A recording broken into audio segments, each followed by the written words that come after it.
বাবার বাড়ি যাওয়ার সময় কিংবা বাবার বাড়ি থেকে ফিরে আসার সময় কোন মানুষটা ঠায় দাঁড়িয়ে থাকে বলেন তো? আর যাওয়ার সময় বারবার ফোন করতে থাকে, আপনি কোথায় আছেন, কত দূর আছেন? আসসালামু আলাইকুম, ওয়েলকাম সবাইকে লতার রশিতে। হাজির হয়ে গেলাম আবারও ছোট্ট একটা ব্লগ ভিডিও নিয়ে। আশা করছি সবাই অনেক বেশি ভালো আছেন। আলহামদুলিল্লাহ আমরাও ভালো আছি। তো হঠাৎ করে বাচ্চাদের স্কুল বন্ধ ছিল। এই ব্লগটা মূলত গতকালকের ব্লগই। তো সেটাই ছোট করে আপনাদের সাথে শেয়ার করছি। তো যেটা বলছিলাম, বাচ্চাদের স্কুল বন্ধ ছিল মাঘী পূর্ণিমা উপলক্ষে। তো যেহেতু সামনে রোজা, বাচ্চাদের মান্থলি এক্সাম আছে, আরও অনেক পড়ালেখার ব্যস্ততা আছে। তো বাচ্চারা বললো যে চলো যাই নানু বাসায়। নানু বাসায় বলতে মা তো আমার আর এখন নেই, মা মারা যাওয়ার পর থেকে আমরা আপুর বাসায় গিয়েই উঠি। তো ওটাকে ওরা নানু বাসা মনে করে, ছোট মানুষ আর কি। যাই হোক, তো চলে যাচ্ছিলাম সকালের নাস্তা করে। আর এই যে দেখতে পাচ্ছেন গ্রামের দৃশ্য। ছোটবেলা থেকেই আমি গ্রামে বড় হয়েছি, আর এটা বলতে আমি গর্ববোধ করি, কারণ গ্রাম আমার অহংকার। প্রত্যেকটা বড় বড় মানুষ দেখবেন তারা কিন্তু গ্রাম থেকেই উঠে এসেছে, যেটা আসলে স্বীকার করতে চায় না। তো যাই হোক, মাত্র 20-25 মিনিটের দূরত্বে আমরা কিন্তু চলে গিয়েছিলাম আপুর বাসায়। আর আপু কিন্তু বারবার ফোন করছিল, কতক্ষণে বের হব, কতক্ষণ লাগবে, উঠেছি কিনা রিক্সায়। মানে আমি অটো রিক্সায় সবসময় যাই, আমাদের ওই রাস্তাটাতে অটো রিক্সাই সবচেয়ে বেশি চলে। তো এই যে আপুর বাসায় ঢুকে গিয়েছিলাম, আর ঢুকেই আমার যে কাজ, আপু সবসময় বিভিন্ন রকমের সবজি গাছ লাগায়। দেখতেই পেলেন টমেটো গাছ, আর এই যে পেঁপে গাছে একটা পাকা পেঁপে ছিল, ওটা কিন্তু পাখি খেয়ে নিয়েছে। গ্রাম অঞ্চলে এটা দেখতে কিন্তু ভীষণ ভালো লাগে। আর এদিকে আমার কুট্টুস কিন্তু একদম টায়ার্ড হয়ে গিয়েছে। তো কিছুক্ষণ রেস্ট নিয়ে দেখছিলাম যে আপু কী রান্না করছে আমাদের জন্য। আমি আসলে সবসময় আপুকে গেলে বলি যে বেশি কিছু আয়োজন যেন আমাদের জন্য না করে।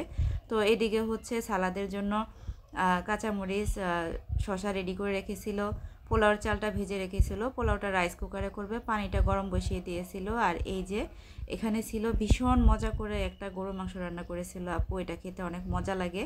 আর আপু জানে আমি কফি খেতে ভীষণ পছন্দ করি, আর বাচ্চারাও, সেই জন্য দুধ ভিজিয়ে রেখেছিল। আর আমি কিন্তু এই যে দেখেন এখানে কিন্তু গরু মাংস অলরেডি খেয়ে নিচ্ছিলাম। আর এই যে আমার আপু কিন্তু সেলাই কাজ করতে পারে, তার সেলাই মেশিনটা আপনাদেরকে দেখিয়ে দিলাম।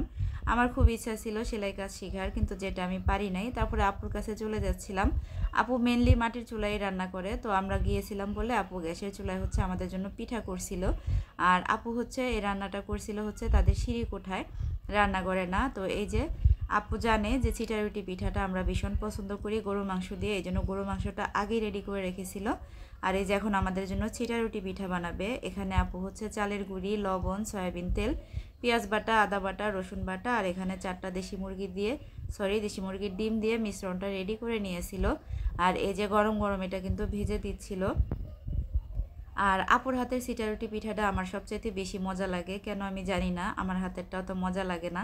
তো আমি রান্নাঘরে বসে বসে কিন্তু ওখানে খেয়ে নিচ্ছিলাম। আর ছোটোবেলার কথাটা ভীষণ মনে পড়ছিল, মা যখন রান্না করতো, আমরা ছোট ছিলাম, আমি আমার কাজিনরা আমরা বসে কিন্তু চুলার পাড়ে বলি আর কি আমরা, তো চুলার পাড়ে বসেই খেতাম। তো আমার মতো কারা কারা এইভাবে ছোটোবেলায় গ্রামে বড় হয়েছেন বা চুলার পাড়ে বসে মায়ের হাতের রান্না উপভোগ করতেন, কমেন্ট করে জানাবেন। তো এই যে একে একে কিন্তু অনেকগুলা পিঠা আপু বানিয়ে নিচ্ছিল। এখান থেকে পিঠা নিয়ে কিন্তু আমি বাচ্চাদের অলরেডি ঘরের ভিতরে খেতে দিয়ে দিয়েছি। ওরা খাচ্ছে, একজন টিভি দেখছে, একজন মোবাইল দেখছে, আর আমি এখানে আপুর সাথে গল্প করছিলাম। আর আপু পিঠাটা তৈরি করছিল। আপু বলছিল চিতই পিঠা বানাবো কিনা, তো আমি আসলে না করেছি, কারণ খাওয়া যায় না। আর যেহেতু ডায়েটে আছি, যারা ডায়েট করেন তারাই কিন্তু বলতে পারবেন, ডায়েটে থাকলেও তো খাওয়া যায় না।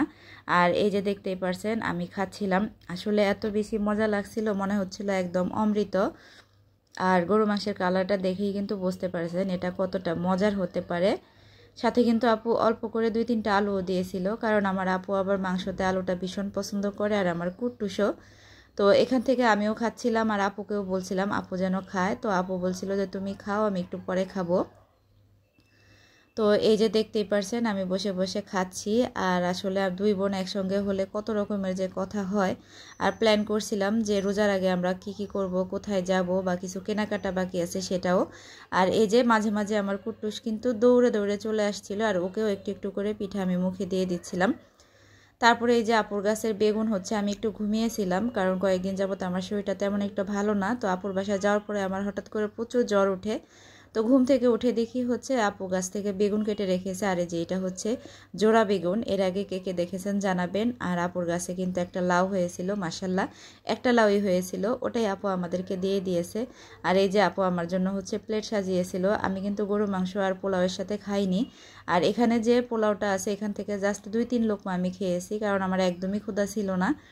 আর এই যেভাবে সুন্দর করে কামড়ে কামড়ে লেবু দিয়ে ভাত এবং পোলাওর সাথে খাচ্ছিলাম। কে পছন্দ করেন একটু কমেন্ট করে জানাবেন। আর আপু কিন্তু জানে আমি বোম্বাই মরিচটা খেতে ভীষণ পছন্দ করি। আর এই যে দেখতে পাচ্ছেন পেঁয়াজ ছাড়া তো আমার একদমই চলে না পোলাও, বিরিয়ানি বা খিচুড়ির সাথে। এই জন্য কিন্তু আপু হচ্ছে বোম্বাই মরিচটাও নিয়ে রেখেছিল। তো খেতে খেতে এখানে আপনাদের সাথে বিদায় নিয়ে নিচ্ছি। ভিডিওটা যদি ভালো লাগে অবশ্যই পেজটাকে ফলো দিয়ে দিবেন, সেই সাথে চ্যানেলটাকে সাবস্ক্রাইব করে নেবেন। আর যদি একটু বেশি ভালো লাগে ফ্রেন্ডস অ্যান্ড ফ্যামিলির সাথে শেয়ার করে দিবেন। তো সবাই অনেক বেশি ভালো থাকবেন, সবাই সবার জন্য দোয়া করবেন। আবারও দেখা হবে নতুন কোনো ভিডিও নিয়ে। আল্লাহ হাফেজ, আসসালামু আলাইকুম।